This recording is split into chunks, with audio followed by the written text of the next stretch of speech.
আসসালামু আলাইকুম। এই যে আমার পিছনে দেখতেছেন, এই সেই জায়গা যেখানে আমাদের পূর্বপুরুষরা অনেকেই এখানে শুয়ে আছেন। আমাদের সবাইকে একদিন এই সেই জায়গায় যেতে হবে, যেখানে কেউ থাকবে না, কোনো আত্মীয় স্বজন থাকবে না, কোনো ফ্যামিলি থাকবে না। এখানে সবার যেতে হবে। এখানে এসে একটা গজল মনে পড়ে গেছে, আমি আপনাদের মাঝে একটু উপস্থাপনা করি।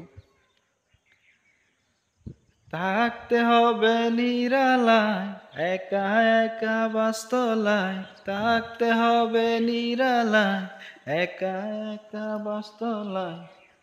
চতুর্দিকে রবে শুধু মাটি।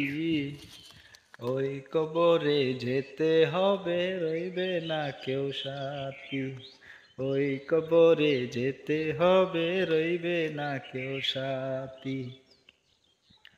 কাফন আমার আপন, কবর আমার গাটি। ওই কবরে যেতে হবে, রইবে না কেউ সাথী। থাকতে হবে নিরালায়, একা একা বাস্তলায়।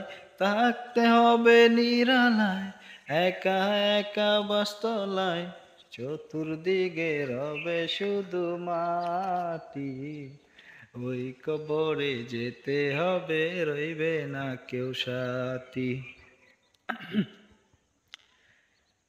এই সেই জায়গা যেখানে হাজারো লাখো মানুষ শুয়ে আছে, যার কোনো ঠিকানা নাই। সবাই একদিন এখানে চলে আসতে হবে। কিসের এত অহংকার, কিসের এত বড়াই, টাকা পয়সা ধন দৌলত। এখানে অনেক হাজারো টাকার মালিক এখানে শুয়ে আছে, কেউ কোনো একখানা করে নিতে পারে না।